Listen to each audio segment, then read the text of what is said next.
Muito impactado também com músicas, com a palavra, com a presença de Deus no nosso meio.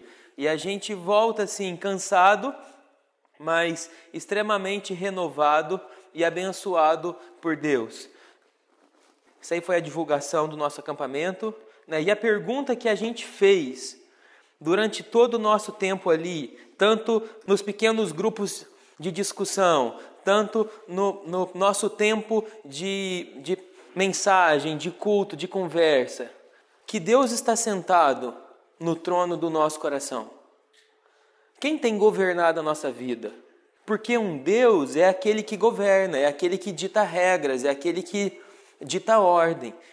Qual é o Deus que está sentado no trono do meu coração e do seu coração? A gente trabalhou muito sobre isso e a gente vai encerrar o nosso culto falando sobre isso também, paralelamente dando continuidade na nossa série de Marcos. Como Deus é bom, a gente vai conseguir encerrar o nosso acampamento e continuar com a série de Marcos sem interrompê-la, ok? É isso que a gente vai tentar fazer nessa noite. E eu quero começar com uma frase do pastor Tim Keller, no seu livro chamado Deuses Falsos, como ele define idolatria, porque a gente está falando de deuses, né? E o Tim Keller, ele define um ídolo da seguinte maneira: um ídolo é qualquer coisa mais fundamental do que Deus para a sua felicidade, sentido na vida ou a sua própria identidade. Vou ler de novo. Um ídolo é qualquer coisa mais fundamental do que Deus para a sua felicidade, para o sentido da sua vida ou para a sua identidade. Um Deus é aquilo que a gente não consegue viver sem, que a gente não consegue ficar sem Ele, que se Ele for tirado de nós, o nosso chão desaba. Se por algum motivo a gente perder, o nosso chão desaba. E eles geralmente podem trazer felicidade. Isso quer dizer que geralmente eles podem ser coisas boas, como a nossa carreira profissional, como a nossa família, como o nosso sucesso, as nossas conquistas, os nossos bens e por aí vai. Coisas boas, coisas úteis, coisas importantes para a vida, mas dependendo do andamento da carruagem, podem assumir um trono no nosso coração, sendo fundamental para a nossa própria existência. E ele continua fazendo uma pergunta. Qual o elemento? É uma pergunta para a nossa reflexão. Qual o elemento em sua vida que, caso você viesse perder, possivelmente perderia também a própria vontade de viver ou a razão de existir? Já pensou nisso? Se hoje, por algum motivo, seja uma crise financeira que a empresa quebra, seja um acidente ou uma enfermidade que pode nos tirar alguma capacidade física, se alguma coisa nos for tirada, que nos leve a perder a própria vontade de viver, saber a razão de existir, isso sinaliza que tem algum problema nisso. Acende uma luz vermelha de que, essa coisa, essa pessoa, essa situação, ou a minha própria vida, pode estar se tornando um grande Deus e um ídolo, ocupando o lugar do meu coração. E mais para frente a gente vai ver por que isso é perigoso. Quero trazer uma outra citação de uma mulher chamada Rebecca Piper. Ela diz o seguinte: seja o que for, o que nos controla é o nosso Senhor. Aí traz outra informação, quer dizer que esses nossos falsos deuses que podem surgir na nossa vida, eles em algum momento exercerão controle sobre nós. Não é a gente mais que vai controlar e dominar o nosso tempo, os nossos sonhos, os nossos planos, a nossa carreira e a nossa vida, mas são os nossos deuses, porque eles exercerão controle sobre a gente. A gente tem uma falsa sensação de que a nossa vida está sob o nosso controle, mas na verdade não está. Porque se existem outros deuses no lugar do nosso coração, são esses deuses que nos controlam, são eles que movem o nosso sono, os nossos sonhos, o nosso dia, o nosso suor, o nosso descanso, ou a falta do descanso, e por aí vai.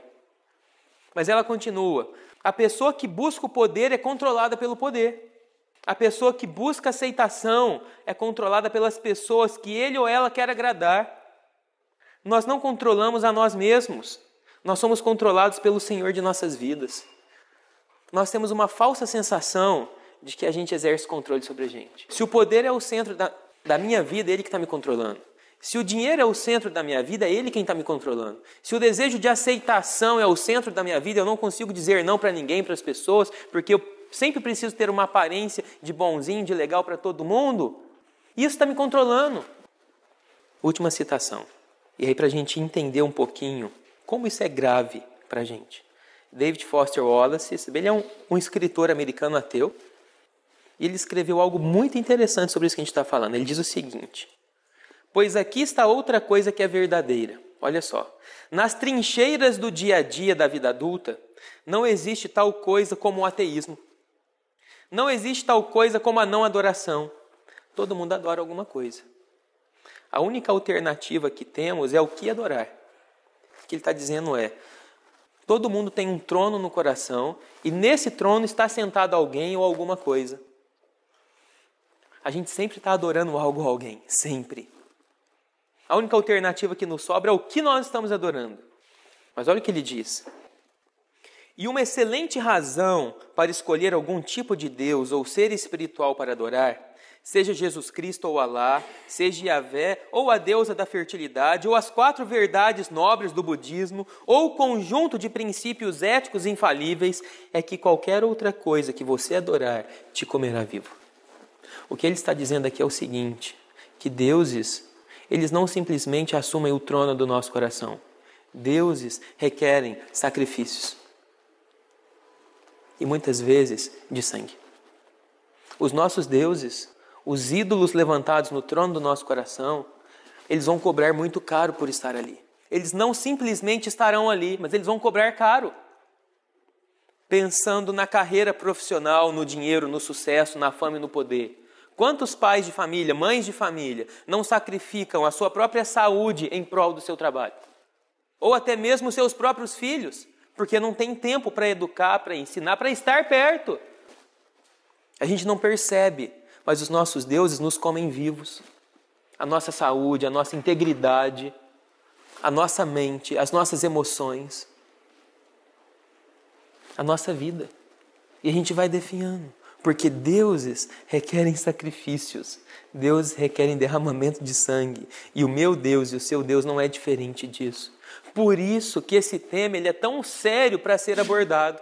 Porque se o nosso coração, se nele existe um trono, e não existe a possibilidade de não adorar algo, e os nossos deuses possivelmente eles têm a força e o poder de acabar conosco, isso é sério. A gente não pode brincar com isso. Ele continua dando alguns exemplos e eu quero ler para a gente ir para o texto. Se você adora o dinheiro ou coisas materiais, se essas coisas estão onde você encontra o verdadeiro sentido para a vida, então você nunca terá o suficiente. Nunca sentirá que tem o suficiente. Sempre falta mais um pouco. Eu já citei várias vezes uma citação do Rockefeller, um grande trilionário americano, que uma vez perguntaram para ele: de quanto mais você precisa para você parar? Chega, tá bom. E a resposta dele é: só mais um pouquinho. Nunca está suficiente. Sempre precisa de mais um pouco. É a verdade. Adore o seu próprio corpo e beleza, o seu poder de sedução. E você sempre se sentirá feio. E quando o tempo e a idade começam a aparecer, você experimentará a morte. Milhares de vezes antes que você finalmente seja enterrado. Olha que forte isso. Se o nosso poder de sedução, de beleza, do corpo é o centro da minha vida, eu nunca vou estar satisfeito com o que eu tenho, do meu corpo, da minha beleza. E como a idade chega, a gente não tem como escapar disso. Antes mesmo de morrer, eu já terei morrido, porque não vai estar bom. E chega um ponto que não tem o que fazer, porque envelhecer faz parte da vida. E isso é bom, isso é maturidade, né? E se for o centro do meu coração? Essa é a última citação dele. Adore o poder. Você se sentirá fraco e temeroso e precisará de mais poder sobre os outros para manter o medo à distância. Isso é interessante, porque pessoas que têm o poder como seu centro têm muita dificuldade de exercer autoridade, por exemplo, na liderança, mas exerce poder. Não pela influência, mas pela força, porque demandam poder. Adore o seu intelecto, sendo visto como inteligente. Você terminará se sentindo estúpido, impostor, sempre próximo de ser descoberto. Olha como isso é sério. Há áreas na nossa vida que podem um dia puxar o nosso tapete e desabar a nossa própria existência. Mas a gente falou muito sobre isso no acampamento. A gente está falando sobre isso hoje. A pergunta que se levanta é, poxa, se isso é tão sério, se isso é tão grave para a minha vida, para a minha existência, como é que eu lido com isso? O que eu preciso fazer? Como trabalhar isso então, essa questão da idolatria, dos deuses do meu coração, dos falsos deuses? Como que eu lido com o trono do meu coração? Como que eu posso ser liberto então dos meus vícios, dos meus problemas, dos meus ídolos, daquilo que tem me consumido vivo, daquilo que tem tirado minha noite de sono, daquilo que tem me trazido incerteza para o meu futuro, porque eu não sei o que fazer? Como eu lido com isso? E a gente vai ler um texto agora para nos ajudar a como superar, como vencer, sim, os falsos ídolos do nosso coração. Como ser transformado, de fato, por Deus. E o texto é o texto de Marcos, capítulo 4. A gente vai ler do verso 1 até o versículo 20. É a primeira parábola que Jesus conta no livro de Marcos, no Evangelho de Marcos. E o texto diz o seguinte, é uma parábola muito conhecida, vocês podem acompanhar a leitura do texto. Diz assim: Novamente Jesus começou a ensinar à beira-mar. Reuniu-se ao seu redor uma multidão tão grande que ele teve que entrar num barco e assentar-se nele. O barco estava no mar, enquanto todo o povo ficava na beira da praia. Ele lhes ensinava muitas coisas por parábolas, dizendo em seu ensino: Ouçam, o semeador saiu a semear. Enquanto lançava a semente, parte dela caiu à beira do caminho, e as aves vieram e a comeram. Parte dela caiu em terreno pedregoso, onde não havia muita terra, e logo brotou, porque a terra não era profunda. Mas quando saiu o sol, as plantas se queimaram e secaram, porque não tinham raiz. Outra parte caiu entre espinhos que cresceram e sufocaram as plantas, de forma que ela não deu fruto. Versículo 8. Outra ainda caiu em boa terra, germinou, cresceu e deu boa colheita, a 30, 60 e até 100 por um. A seguir, Jesus acrescentou: Aquele que tem ouvidos para ouvir, ouça. E quando ele ficou sozinho, os 12 e os outros que estavam ao seu redor lhe fizeram perguntas acerca das parábolas. Ele lhes disse: A vocês foi dado o mistério do reino de Deus, mas aos que estão fora tudo é dito por parábolas, a fim de que, ainda que vejam, não percebam, ainda que ouçam, não entendam. De outro modo, poderiam converter-se e ser perdoados. Então Jesus lhes perguntou: Vocês não entendem essa parábola? Como então compreenderão todas as outras parábolas? Aí ele explica a parábola aqui. O semeador semeia a palavra. Algumas pessoas são como a semente à beira do caminho, onde a palavra é semeada.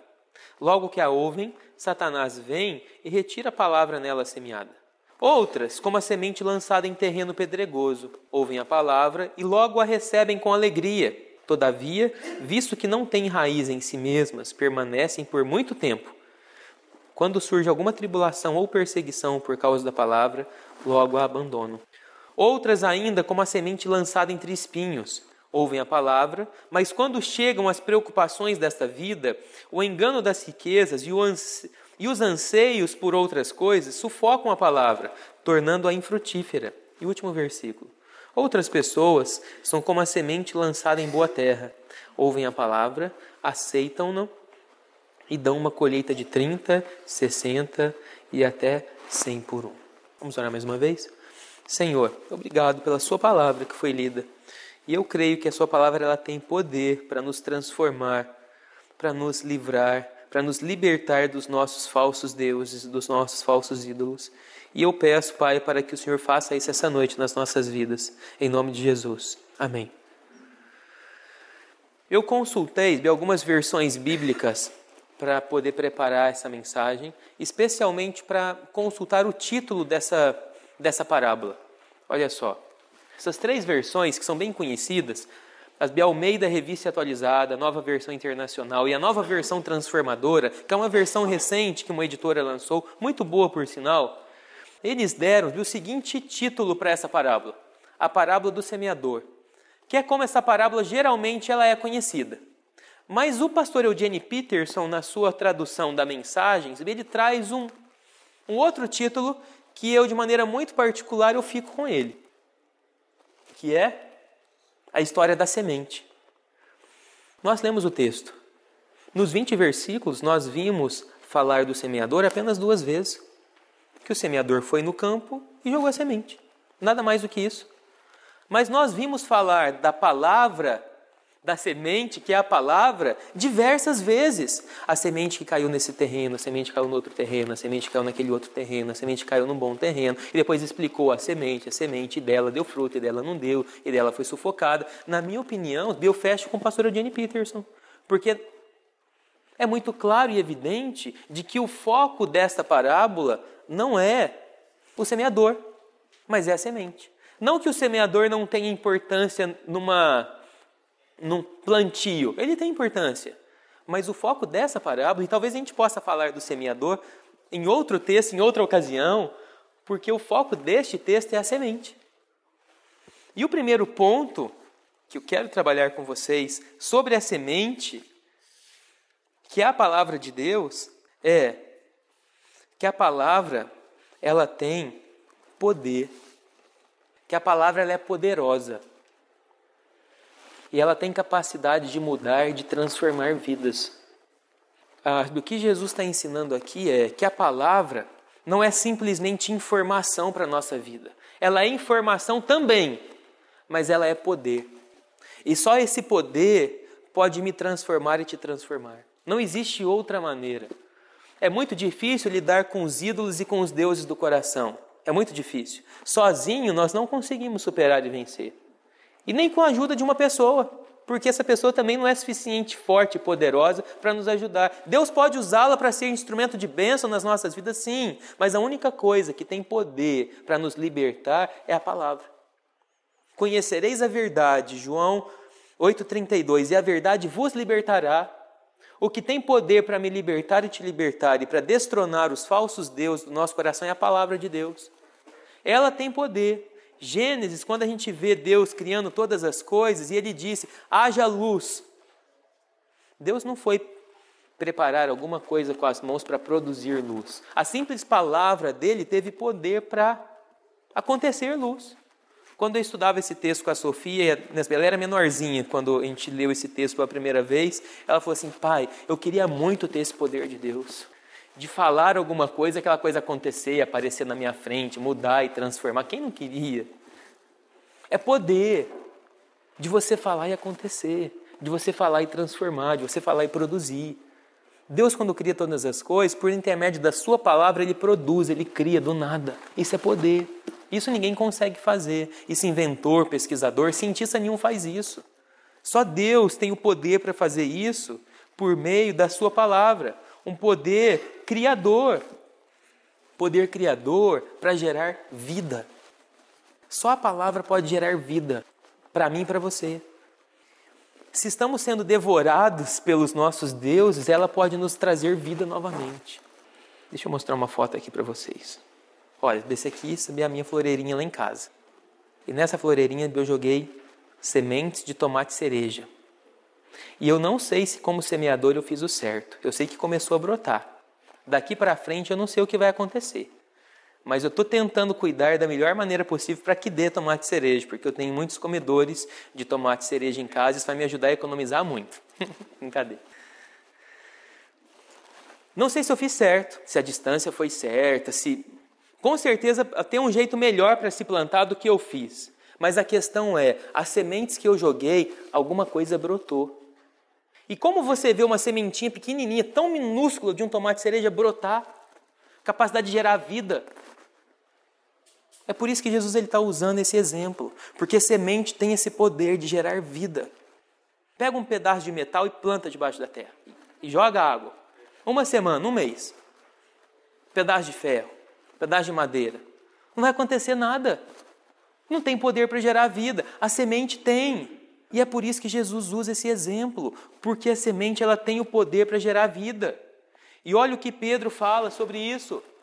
Pois vocês foram regenerados, uma nova vida.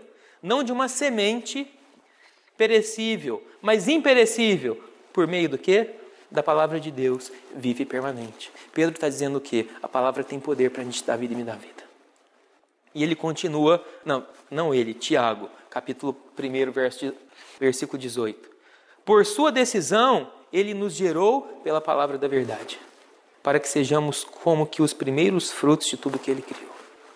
consegue entender o poder que a palavra tem de gerar vida? Uma planta tem vida, mas vamos pensar num nível mais básico, porque uma planta é um ser vivo, mas não vê, não se movimenta. Um animal também tem vida, um cachorro, talvez um pouco mais evoluído do que a planta. Não sei se essa expressão evoluída seria melhor, mas acho que vocês estão me entendendo. Porque o animal, de um cachorro, ele tem vida, mas ele enxerga o que a planta não enxerga, ele se movimenta, certo? Nós temos vida, mas nós, além de estarmos vivos, de enxergarmos como o cachorro também enxerga, nós temos condição de avaliar entre o certo e o errado, entre o ético e o não ético, entre o justo e o injusto, certo? Mas quando a gente é alcançado pelo poder da palavra, a gente entra numa outra realidade, não superior, mas de uma vida espiritual, que a gente começa a enxergar coisas que sempre existiram, mas que a gente nunca havia percebido na vida. Como, por exemplo, a santidade e a bondade de Deus. A gente cantou que Deus é bom, certo? E Deus sempre foi bom. Por que em determinado momento, quando essa palavra nos alcança, a gente fala, puxa, é verdade, Deus é bom. Nunca tinha percebido isso. Deus é santo, Ele sempre foi santo. Desde que tudo existe no mundo, Ele sempre foi santo. Por que a partir daquele momento que a palavra nos alcança, a gente começa a perceber isso, uma nova vida? Deus sempre foi trino, Deus sempre foi misericordioso, perdoador, gracioso. Mas a partir do momento que a palavra nos alcança, ela nos dá uma vida nova. Porque a palavra pode mudar a nossa realidade. E aí, de uma maneira orgânica, interna, não externa. Porque a gente pode simplesmente chegar para uma pessoa e falar assim, olha, isso é certo e errado, você tem que fazer esse ponto final. Certamente a resposta dessa pessoa vai ser uma. Agora, se a gente, de alguma maneira, uma semente ela é plantada dentro de uma pessoa, vai crescer de tal forma de que ela não vai viver simplesmente pelo certo ou errado moral, mas ela vai viver porque algo dentro dela começou a fervilhar, a esquentar e a mostrar o que de fato e como ela tem que viver, porque a palavra gerou vida. Uma coisa sou eu para os meus filhos pequenos falar assim, olha, se isso é certo ou errado, faz isso ou não, eles vão ter que me obedecer porque são meus filhos pequenos e ponto, acabou, né? Mas à medida que eles forem crescendo, eles forem tendo consciência dessa vida e a própria palavra for atingindo o coração deles, eles mesmos estarão tão cheios dessa palavra de que eles poderão tomar essa decisão por si mesmos, não porque é um princípio moral, mas porque é uma palavra que está transformando a realidade de vida deles. O que eu quero dizer é, a palavra de Deus ela tem poder para me transformar e para te transformar. E não existe outra maneira para a gente ser transformado senão com o Evangelho de Deus. A religião em si pode nos transformar externamente, mecanicamente, com princípios morais, faça ou não faça. O Evangelho transforma de dentro para fora, como uma semente. E essa é a chave da questão e o que Jesus está querendo ensinar aqui. Como que ele libera esse poder? Agindo profundamente. Se a gente perceber os 3 exemplos, eu não vou adentrar nos 3 exemplos de maneira muito específica, tá? Mas os 3 exemplos, a semente não cai de maneira tão profunda. Cai à beira do caminho, cai num terreno pedregoso e cai entre espinhos. Que chega até a crescer entre espinhos, mas ela sufoca, ela não desenvolve, ela morre. Porque ela não vai fundo, porque ela não cria raízes. Eu tentei, lá em casa, puxar de um raminho para ver se estava firme ou não, sabe, dos meus tomatinhos. Sabe o que aconteceu? Saiu. Ainda bem que a Sofia não viu, senão corria até lágrimas. Saiu. Sabe por que saiu na minha mão? Não tinha raiz ainda estava superficial, sabe, brotinho novo, fresquinho, ainda não tinha criado raiz a ponto de se firmar ali, de se estabelecer ali. Enquanto quando caiu na terra boa, criou raízes, pegou nutriente, cresceu, desenvolveu, gerou vida, frutos. A profundidade é o que conta aqui. E o ponto é que nós precisamos estar tão cheios dessa palavra, tão profundos de conhecer e entender essa palavra, que ela pode nos transformar. Isso quer dizer o quê? Que a nossa transformação depende da palavra, mas também depende da gente.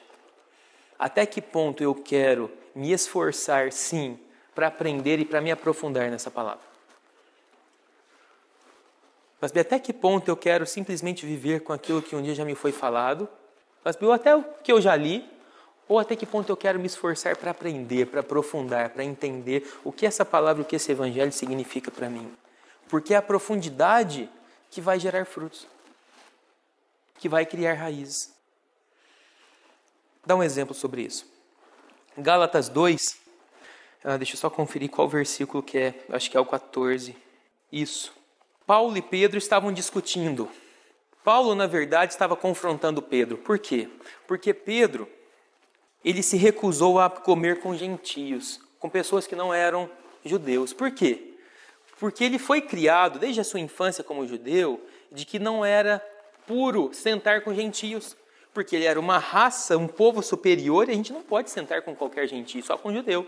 E Paulo repreende ele. Falei, Pedro, que negócio é esse? Como assim? Paulo poderia simplesmente dizer o seguinte: Pedro está errado, não faça isso. Ficaria no direito dele. Mas sabe o que Paulo fala? Versículo 14, ele diz o seguinte, o texto não está projetado. Quando vi que não estavam andando de acordo com a verdade do Evangelho, declarei a Pedro diante de todos: você é judeu, mas vive como gentio e não como judeu. Portanto, como pode obrigar gentios a viverem como judeus? Ele traz o quê? A verdade do Evangelho. Em outras palavras, ele tem que pensar o seguinte: Pedro, você foi alcançado pela graça, sem merecer e sem fazer nada. Por que você está tratando diferente um gentio? Não simplesmente falou assim, não pode, mas despertou neles. O que o Evangelho significa? O Evangelho não significa que você, sendo injusto, fraco, pecador e excluído, foi aceito? Por que você está excluindo o outro? Levou ele a pensar, levou ele a ponderar, levou ele a conhecer o que é a verdade do Evangelho. Nós precisamos estar tão inundados com essa verdade que quando nós estivermos, ela vai nos transformar. A palavra de Deus não diz que a boca fala do que o coração está cheio? Se o nosso coração estiver profundamente cheio dessa verdade, é isso que vai mudar o nosso jeito de falar, de viver, de andar, de enxergar a vida. E uma pergunta: na nossa agenda, na nossa vida, na nossa semana, existe espaço para ser profundamente inundado por essa verdade, por essa palavra? Porque se não existir, não adianta, a gente nunca vai ser transformado e a gente nunca vai conseguir tirar de fato os ídolos do nosso coração. Porque eles vão sempre voltar. Mesmo que em algum momento a gente ore, a gente leia, a gente entenda, a gente, ok, acho que está tudo certo. Sabe o que acontece no outro dia? Ele volta. Ele volta. Se eu não tiver espaço na minha vida para me aprofundar e conhecer essa verdade, eu nunca vou conseguir lidar com os deuses falsos do meu coração. Nunca. Você nunca vai conseguir também. Para a gente encerrar, a gente falou que o Evangelho ele tem poder, a gente falou que ele precisa agir de maneira profunda, mas existe também, paradoxalmente, a fraqueza do Evangelho. Por que Jesus usa uma semente? Por que não usa um martelo, fogo, uma espada de aço valeriano? Por que não? Por que uma semente? Coisa pequena, coisa fraca. 3 dos 4 solos rejeitaram o poder da palavra. Um, porque talvez eles não gostaram muito daquela palavra, como os fariseus. Segundo grupo, eles estavam até excitados por tudo que estava acontecendo, mas eles queriam só os milagres de Jesus, só aquilo que Jesus estava fazendo. Outros, talvez preocupados com o que as outras pessoas estavam pensando, com a sua reputação. Mas, paradoxalmente, olha só, Jesus aqui ele fala o seguinte: quando ele ficou sozinho, os 12 e os outros que estavam ao seu redor lhe fizeram perguntas acerca das parábolas. E ele lhes disse: a vocês foi dado o mistério do reino de Deus, mas aos que estão fora tudo é dito por parábola, a fim de que ainda que vejam não percebam, ainda que ouçam não entendam, de outro modo poderiam converter-se e ser perdoados. Ele está citando Isaías 6. Jesus está rodeado de pessoas que estão querendo milagres, mas não querem ele a sua palavra.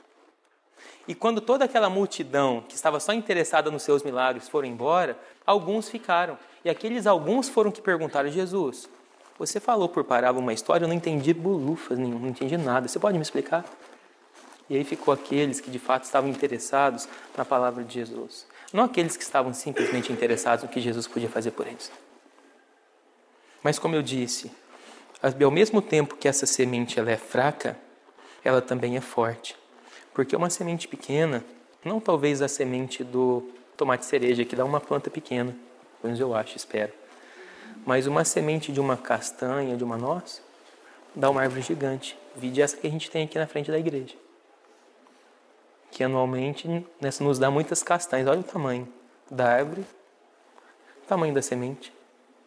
Árvores assim, de tão fortes que elas se tornam, elas chegam a quebrar até a calçada, de tanto poder que elas têm.